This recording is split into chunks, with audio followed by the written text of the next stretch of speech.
नमस्कार, welcome back to my channel. I am Deepika Sharma. सबसे पहले गुड न्यूज़ है, जो भी लोग टेट की प्रिपरेशन कर रहे हैं या टीचिंग में अपना करियर बनाना चाहते हैं उनके लिए बहुत अच्छी न्यूज़ है कि जो हमारे एजुकेशन मिनिस्टर है रमेश पोखरियाल निशंक जी, उन्होंने कल एक अनाउंसमेंट की थी कि जो टेट का एग्ज़ाम है, जो टेट का एग्ज़ाम होता है, जो उसका सर्टिफिकेट होता है, पहले वो 7 ईयर्स तक वैलिड होता था, बट अब उसको लाइफ टाइम वैलिड करने के लिए उन्होंने बोला है। तो ये बहुत अच्छी खबर है। अभी जो एचपी टेट की प्रिपरेशन कर रहे हैं, क्योंकि अभी एचपी टेट ही निकला हुआ है, तो उनके लिए बहुत अच्छी अपॉर्चुनिटी है। अगर वो अच्छे मार्क्स के साथ एक बार ही उसको क्वालिफाई कर लेंगे तो वो लाइफ टाइम तक उनका वैलिड रहेगा। तो all the best to all of you. तो आज की जो मेरी वीडियो है उसमें मैं आपको बताऊंगी चाइल्ड डेवलपमेंट के बारे में, और ये एक ऐसा टॉपिक है जिसमें से मैक्सिमम क्वेश्चंस जो है वो टीचिंग एग्जाम्स में पूछे जाते हैं चाइल्ड डेवलपमेंट के बारे में। तो चलिए स्टार्ट करते हैं। चाइल्ड डेवलपमेंट, सबसे पहले वर्ल्ड डेवलपमेंट। डेवलपमेंट मतलब विकास। इससे आप क्या समझते हैं? डेवलपमेंट वर्ड का जो मीनिंग है वो है एज रिलेटेड चेंजेस। जो भी चेंजेस एज के साथ हमारे अंदर आते हैं। अगर आप चेंजेस सबसे पहले बात करें तो फिजिकल चेंजेस, हाइट का बढ़ना, वेट का बढ़ना, और कुछ फीचर्स जो एज के साथ हमारे बढ़ते रहते हैं, वो हो गया। ठीक है, उसके बाद हमारे रिलेशंस, हमारे फ्रेंड्स कैसे बनते हैं। ठीक, उसके बाद हमारे इमोशंस डेवलप होते हैं, बहुत सारे इमोशंस के बारे में हम जान जाते हैं, सीख जाते हैं, और हमारी थिंकिंग प्रोसेस, हमारी मेमोरी, ये सब डेवलप होते हैं। तो ये सब क्या है? एज के साथ होने वाले चेंजेस। इन सबको कलेक्टिवली हम क्या बोलते हैं? डेवलपमेंट। तो चेंजेस सिर्फ फिजिकल चेंजेस नहीं, इमोशनल चेंजेस, सोशल चेंजेस, और जो भी चेंजेस एज के साथ हमें आते रहते हैं, जो हमारी मेच्योरिटी की तरफ हमें ले जाते हैं, वो होते हैं हमारे डेवलपमेंट कहलाते हैं। तो अभी जो हमारा कंसर्न है वो चाइल्ड डेवलपमेंट के साथ है। एज ए टीचर हम चाइल्ड के साथ डील करेंगे, तो चिल्ड्रन के साथ डील करेंगे, तो चाइल्ड डेवलपमेंट के बारे में हम पढ़ेंगे। तो ये है क्या चाइल्ड डेवलपमेंट? ये एक साइंटिफिक स्टडी है जिसमें हम ग्रोथ, चेंजेस और स्टेबिलिटी के बारे में पढ़ेंगे।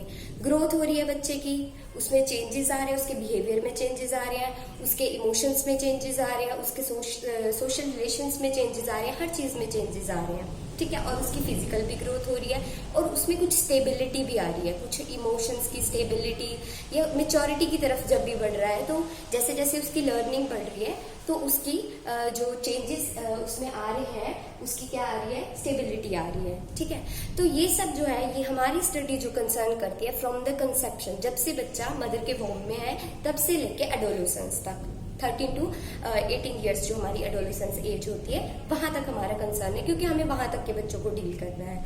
ठीक है, तो चाइल्ड साइकोलॉजी, जो चाइल्ड डेवलपमेंट है, वो हमारा यहाँ से कंसर्न है। अब डेवलपमेंट की 3 डोमेन्स है, जैसे कि मैंने आपको बताया अभी। 3 डोमेन्स कौन कौन से हैं? Physical, cognitive, socio emotional. सबसे पहले फिजिकल।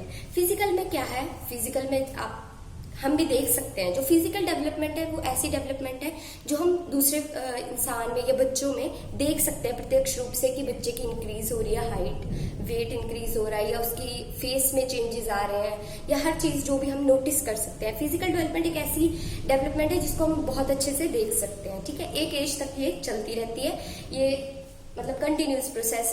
डेवलपमेंट को हम कंटिन्यूस प्रोसेस कहते हैं, बट जो फिजिकल ग्रोथ है वो कुछ टाइम के बाद रुक जाती है। आपको भी पता है कि अगर हाइट है तो एक एज के बाद वो बढ़नी बंद हो जाती है। तो उसके बाद है कॉग्निटिव एस्पेक्ट। तो कॉग्निटिव जो है, इसके बारे में आपको मतलब ये वर्ड आपको ध्यान में रखना है, बिकॉज ये पूरी साइकोलॉजी में बहुत चलता है। कॉग्निटिव से हम समझते हैं इंटेलेक्चुअल, हमारी थिंकिंग, हमारे मेंटल प्रोसेस के साथ रिलेटेड जितने भी मतलब एस्पेक्ट्स हैं जो डेवलप हो रहे हैं हमारी एज के साथ, उनको हम कॉग्निटिव एस्पेक्ट के अंदर पढ़ेंगे। और थर्ड है सोशल इमोशनल। सोशल रिलेशंस, बच्चा पहले अपने घर में सीखता है, फिर अपने फ्रेंड्स बनाता है, स्कूल में जाता है, सोसाइटी में कैसे वो रिलेशंस बनाता है, सोशल और इमोशनल। अब इमोशनल के लिए हम ये एग्जांपल ले सकते हैं कि जो इमोशंस है, जब एक छोटा बच्चा होता है वो कोई भी अपना इमोशन दिखाना है तो वो रो के दिखाता है। उसको भूख लग रही है तो भी वो रोएगा, उसको कोई परेशानी लग रही है तो भी वो रो के एक्सप्रेस करेगा। तो मदर समझ जाती है कि इसको कुछ प्रॉब्लम है या क्यों ये रो रहा है। बट जब बड़े होते रहते हैं तो अलग अलग वेज आ जाते हैं एक्सप्रेस करने के अपने इमोशंस के, जैसे कोई चीजें को तोड़ फोड़ के, या कोई बिल्कुल चुप हो जाता है, जब उनको अलग अलग वेज आ जाते हैं अपने इमोशंस को एक्सप्रेस करने के, हैप्पीनेस को भी, सैड को भी, एंगर को भी, सभी इमोशंस को धीरे धीरे अलग वे से एक्सप्रेस करना आ जाता है। तो वो भी क्या हो गया, डेवलपमेंट। उसमें भी क्या आ रही है, डेवलपमेंट आ रही है। ठीक है, अब एक चीज मैं बताना चाहती हूँ कि जो ग्रोथ है और डेवलपमेंट है, इन दो वर्ड्स को ऑफन कंफ्यूज किया जाता है कि ये दोनों सेम है, बट ये सेम नहीं है। जो ग्रोथ वर्ड है वो फिजिकल डेवलपमेंट का एक एस्पेक्ट है। फिजिकल डेवलपमेंट के एस्पेक्ट में जो ग्रोथ है वो मतलब ग्रोथ होती है, फिजिकल ग्रोथ होती है। तो इसको डेवलपमेंट एक वास्ट टर्म है, बड़ी टर्म है, जिसके अंदर फिजिकल, कॉग्निटिव और सोशल इमोशनल तीनों डोमेन्स आ रहे हैं। पर जो ग्रोथ है वो सिर्फ एक फिजिकल डेवलपमेंट के अंडर आ रही है, एक उसका छोटा सा पार्ट हम बोल सकते हैं। तो इन दोनों को कंफ्यूज नहीं कर सकते कि growth and development are same things. They are not same things, they are totally different. Growth quantitative है, इसकी क्वांटिटी हम बता सकते हैं कि क्या क्वांटिटी है इसकी, कितनी एज बढ़ी, कितना वेट बढ़ा, कितना साइज में इंक्रीज हुआ, कितने फीचर्स चेंज हुए, एज के साथ उसकी बॉडी में कितने चेंजेस आ रहे हैं, कैसे कैसे चेंजेस, वो हम देख भी सकते हैं, हम मेजर भी कर सकते हैं बहुत सारी चीजें। बट जो डेवलपमेंट है ये क्वालिटेटिव है, इसमें क्वालिटीज, फिजिकल क्वालिटीज में चेंज, कॉग्निटिव मेंटल क्वालिटीज में चेंज, मेच्योरिटी की तरफ बढ़ रहे हैं, लर्निंग में उनकी मतलब मेंटल एबिलिटीज में जो इंक्रीज आ रहा है, चेंजेस आ रहे हैं, पॉजिटिव और नेगेटिव जैसे भी चेंजेस, और सोशल रिलेशंस बढ़ रहे हैं, इमोशनल रिलेशंस बढ़ रहे हैं। तो ये सब डेवलपमेंट का पार्ट है। डेवलपमेंट क्वालिटेटिव है और जो ग्रोथ है वो क्वांटिटेटिव है। और ग्रोथ के अंदर हमारे ज्यादातर हाइट, वेट और साइज को कंसिडर किया जाता है कि ये सब इसमें आते हैं। तो ग्रोथ और डेवलपमेंट दोनों ही डिफरेंट चीजें हैं। अभी ग्रोथ के अलग से प्रिंसिपल्स हैं और डेवलपमेंट के अलग से प्रिंसिपल्स हैं। तो अभी सबसे पहले हम ग्रोथ के प्रिंसिपल्स पढ़ेंगे, फिर हम डेवलपमेंट के प्रिंसिपल्स पढ़ेंगे। ये टॉपिक बहुत इंपॉर्टेंट है, आप इसको मतलब इसके नोट्स भी तैयार कर सकते हैं। मेन पॉइंट्स मैंने आपको जैसे कि पहले वीडियो में भी बताया था कि हम सिर्फ एग्जामिनेशन पॉइंट ऑफ व्यू से जितना इंपॉर्टेंट है उसी को कवर करेंगे, ज्यादा हम नहीं फोकस करेंगे क्योंकि बहुत वास्ट है दिया हुआ, प्रिंसिपल्स भी बहुत सारे हैं, जहां से क्वेश्चन आए हुए हैं या बन सकते हैं इन फ्यूचर भी, हम वही टॉपिक्स कवर करेंगे। तो अभी हम देखते हैं प्रिंसिपल्स ऑफ ग्रोथ। तो नेक्स्ट है प्रिंसिपल्स ऑफ ग्रोथ। तो ग्रोथ के प्रिंसिपल्स जो है मेनली 3 प्रिंसिपल्स माने जाते हैं ग्रोथ के। तो सबसे पहला प्रिंसिपल है सिफेलोकोडल प्रिंसिपल। ये जो सिफेलोकोडल वर्ड है ये इंग्लिश वर्ड नहीं है, ये ग्रीक वर्ड है। तो इसका जो मीनिंग है, अगर हम इंग्लिश में इसका मीनिंग देखें तो इसका मीनिंग बनता है proceeds from top to bottom, ऊपर से नीचे की ओर। इनका मतलब ये है, सिफेलोकोडल प्रिंसिपल ये कहता है कि जो ग्रोथ है वो हमेशा ऊपर से नीचे की तरफ चलती है। सबसे पहले हमारा ब्रेन या हमारा हेड ग्रो करता है, यहाँ पे मूवमेंट होती है, ग्रोथ होती है, उसके बाद लोअर बॉडी की तरफ जो हमारी ग्रोथ है वो प्रोसीड करती है। सिफेलोकोडल जो है, सिफेलो वर्ड का मतलब होता है सिर और कोडल का मतलब होता है पैर। तो हेड टू टो ये चलती है, जो ग्रोथ है वो हेड से लेके टो मतलब पैर की उंगली तक ये जो ग्रोथ है वो चलती है। इसका क्वेश्चन जो 2000 टेट नॉन मेडिकल में यहाँ पे मैंने मेंशन कर दिया है कि कब कब आया हुआ है। पंजाब टेट में पूछा जाता है, केवीएस और सी टेट में मोस्टली यहाँ से क्वेश्चन पूछा जाता है। सिफेलोकोडल और प्रॉक्सिमोडिस्टल से क्वेश्चन जरूर पूछा जाता है, बहुत सारे पेपर में मैंने खुद देखा है यहाँ से क्वेश्चन आता है। तो अभी जो मेरे को मेनली याद थे कि कहाँ कहाँ से कब कब आए हैं तो वो मैंने यहाँ पे मेंशन किया, बट यहाँ से आता है क्वेश्चन। जब आप इसका मीनिंग समझ जाओगे कि क्या मतलब है, हेड टू टो चलती है ये ग्रोथ का ये प्रिंसिपल, तो बहुत सारे क्वेश्चन आप जब क्वेश्चन पढ़ोगे तो आप आइडिया लगा सकते हो कि इसका आंसर ये होगा जब आपको इसका मीनिंग क्लियर हो जाएगा। तो हेड टू टो ये चलती है। इसके बारे में मैं ये बता देती हूँ आपको कि एक छोटा बच्चा है, सबसे पहले वो हेड की मूवमेंट करता है, हेड पे उसका कंट्रोल पहले आ जाता है उसकी मसल्स का, उसके बाद उसकी आर्म्स के ऊपर और सबसे बाद में उसकी लेग्स के ऊपर। तो ये इस वे से चलती है। अगर आप कभी नोटिस करें तो कर भी सकते हैं कि हेड के ऊपर बच्चा कंट्रोल पहले कर लेता है, फिर आर्म्स के ऊपर, फिर लेग्स के ऊपर। अब छोटे बच्चे की बात नहीं है, ओवरऑल ये ग्रोथ चलती है। तो कुछ भी चीज़ है, हम कोई चीज़ सीख रहे हैं, साइकिलिंग सीख रहे हैं या स्विमिंग सीख रहे हैं या कुछ भी सीख रहे हैं, तो उसमें भी यही होता है कि हम हैंड्स का पहले सीख जाते हैं, लेग्स का हम बाद में सीखते हैं।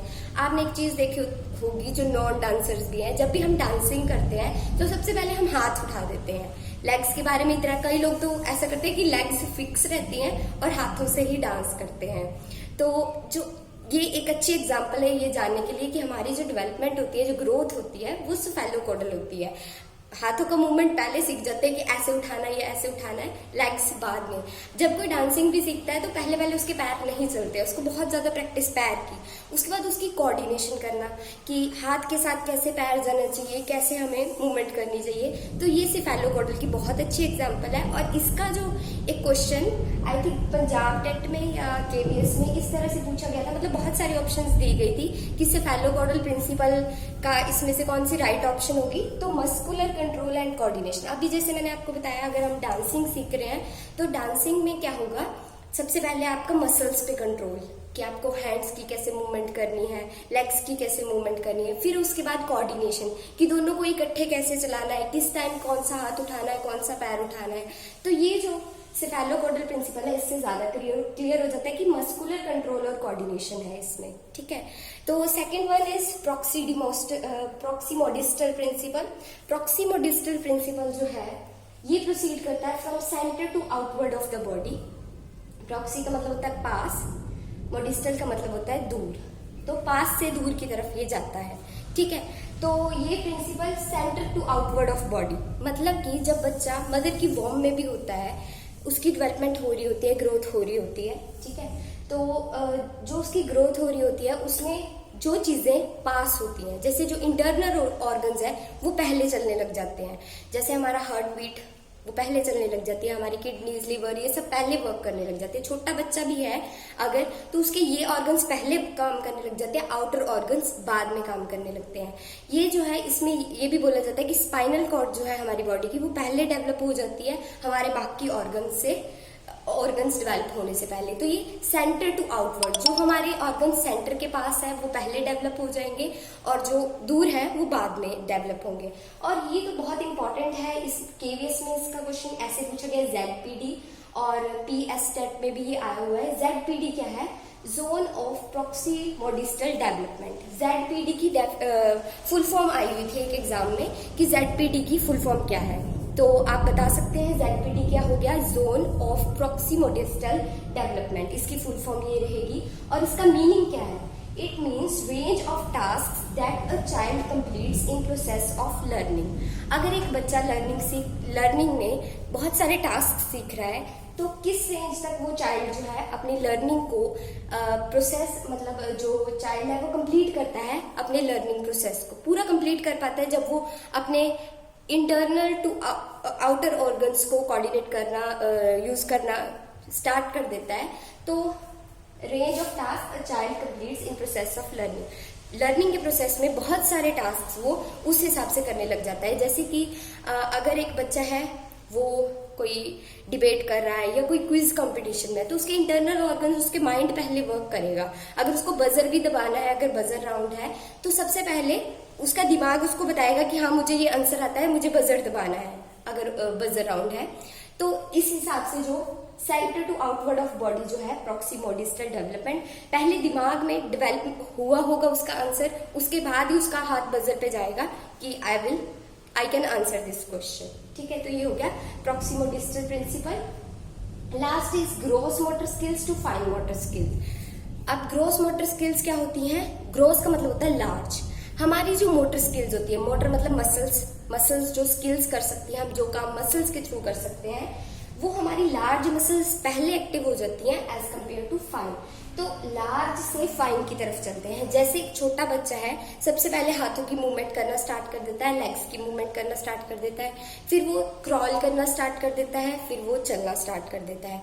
बड़ी मसल्स लग रही हैं, लेग्स और आर्म्स की बड़ी मसल्स का यूज हो रहा है। अगर उसी बच्चे को हमने पेंटिंग सिखानी है या राइट करना ही सिखाना है, तो छोटी मसल्स, हैंड की छोटी मसल्स का यूज होगा, उसके लिए उसको ज्यादा टाइम लगेगा। Gross muscles fine motor skills के लिए हमें बहुत ज्यादा प्रैक्टिस करवानी पड़ती है बच्चे को पेन पकड़ने की। ड्राइंग करनी हो तो बहुत ज्यादा ही करनी पड़ती है कि बिल्कुल ठीक शेप बन रही है या नहीं बन रही है। तो ग्रॉस मोटर स्किल्स बाद में डेवलप होती हैं। सबसे पहले फाइन मोटर स्किल्स बाद में डेवलप होती हैं, पहले ग्रोस मतलब लार्ज, फाइन मतलब स्मॉल। तो स्मॉल मसल्स बाद में डेवलप होंगी, सबसे पहले बड़ी वाली मसल्स डेवलप हो जाएंगी। अब ये वीडियो लंबी हो जाएगी, तो प्रिंसिपल्स ऑफ डेवलपमेंट अब इसके बाद हम पढ़ेंगे, वो मैं आपको नेक्स्ट वीडियो में बताऊंगी। और एक चीज मैं आपको बताना भूल गई थी कि जो मैंने आपको 3 डोमेन्स बताए थे डेवलपमेंट के, सबसे पहले था फिजिकल, कॉग्निटिव और थर्ड था सोशियो इमोशनल। तो ये जो तीनों डोमेन्स है ये साथ में चलते हैं। ऐसा नहीं है कि फिजिकल ग्रोथ पहले होती है, बाद में कॉग्निटिव होती है और बाद में सोशियो इमोशनल रिलेशंस बनते हैं। ये हर टाइम इक्वल वे में चलती है, बस मतलब एक ही साथ चलती है, पर इसका पोर्शन अलग होता है। कोई चीज किसी एज में एकदम से किसी की हाइट बढ़ गई, वो उसकी फिजिकल उस टाइम पे ज्यादा होगी। किसी के सोशल रिलेशंस कभी बाद में अच्छे बनने लगे, पहले अच्छे नहीं थे, या पहले अच्छे थे बाद में। तो इनका रेट जो है वो चेंज होता रहता है, स्पीड इनकी चेंज होती रहती है, बट ये चलते तीनों एक साथ है। ऐसा नहीं है कि एक खत्म होता है या एक पहले चलता है दूसरा बाद में चलता है, तीनों एक साथ चलते हैं। ये एक इंपॉर्टेंट पॉइंट है, इसलिए मैंने आपको यहाँ पे बता दिया। अब मैं यही कहना चाहती हूँ कि मेरे चैनल को ज्यादा से ज्यादा शेयर करें। जो लोग टेट की प्रिपरेशन कर रहे हैं, केवीएस की प्रिपरेशन कर रहे हैं, किसी भी टीचिंग एग्जाम की प्रिपरेशन कर रहे हैं, वो मेरी वीडियोस को शेयर करें, देखें। अगर आपको फायदा लग रहा है तो मुझे बताएं। मैं और ज्यादा, जितना आप लाइक और शेयर करोगे उतना मैं मोटिवेट होंगी कि मैं ज्यादा अच्छा कंटेंट आपके लिए लेके आऊँ, ज्यादा अच्छे से उसको प्रिपेयर करके आपके सामने प्रेजेंट करूँ। प्लीज मुझे बताइए और प्लीज मेरे चैनल को सब्सक्राइब करिए और लाइक करिए, शेयर करिए। Thank you so much.